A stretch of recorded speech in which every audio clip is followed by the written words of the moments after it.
Welcome into this week's edition of the Research Corner. I'm Tony Mulvey, Senior Analyst here at FreightWaves, joined by Kevin Hill, Director of Research. Kevin, how are you?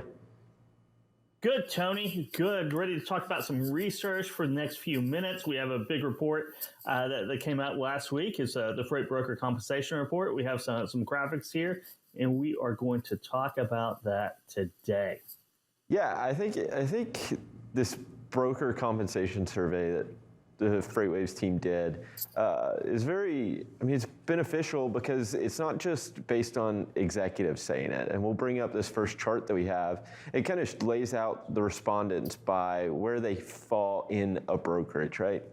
You've got your entry-level reps, your managers, and your execs, and it's really kind of this even distribution.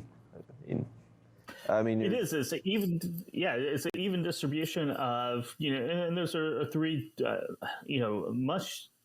three very different roles within a company, three very different salaries, three very different commission structures for that. So it's important to break that out between seniority. Yeah, for sure. And we actually have the different salary levels between that and the margin percentages. And I think some of it's interesting, and we have it broken by region, and you kind of see how very different these salary ranges are based on the region, but then also the commission structure based on the region. It's very surprising to me. And maybe you could talk to it a little about some of these findings. Yeah, if you look at, let's say, Mountain Pacific, you have a higher base salary, lower commission rate. I think maybe the cost of living in a few of those places has something to do with that. You see that kind of in New England as well.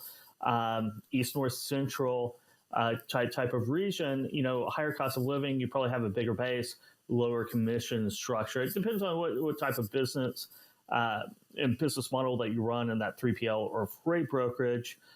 If it's more consistent freight, you come in and you have very solid client base, it's probably going to be a lower commission rate than what you find, in boiler room types of places where you go in and you build your book of business from scratch. You're going to get compensated a little bit more, and that's what you see. Kind of that west, south, central, Texas, Arizona, the southeast, kind of those freight brokerage hubs, Chicago.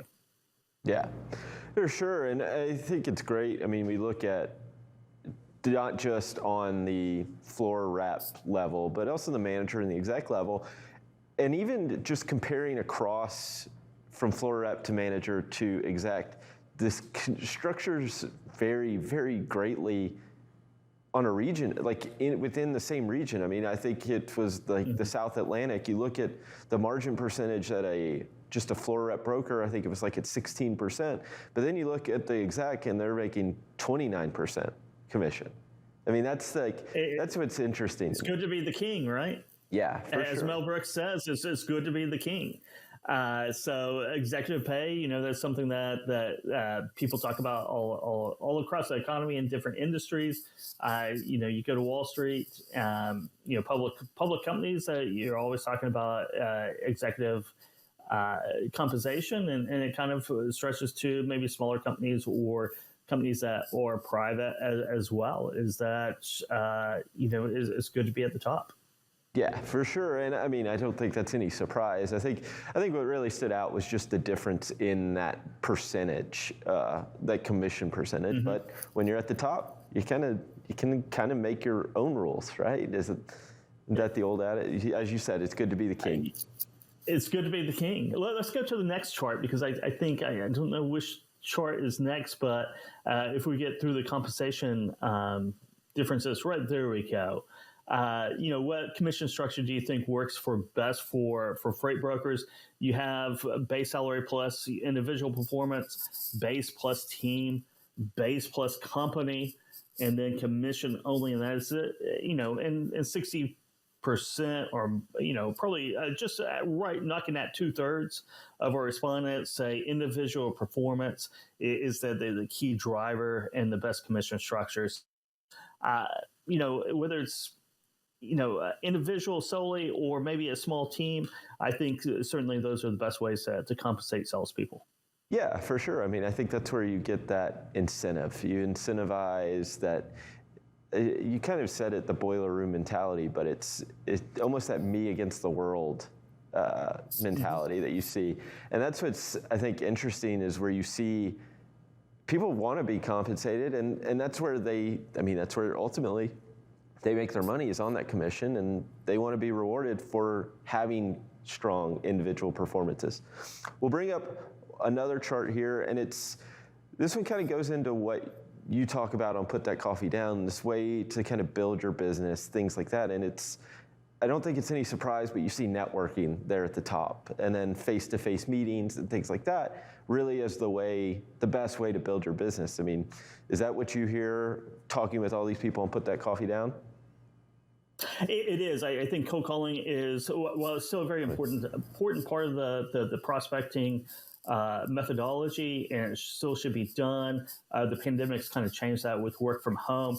Networking, especially online, social media, networking has boomed over the last 2 years. And I think a lot of freight brokerages, even old school ones that were more into smile and dial and keep your head down, are encouraging the reps and new people to get out on social media, network, whether it's in person or online. Awesome. Well, that does it for this edition of the Research Corner. Thank you, Kevin, for joining me. Next week, we'll talk a little bit about detention in trailer pools. But right now, we'll take a quick break and be back with more FreightWaves Now.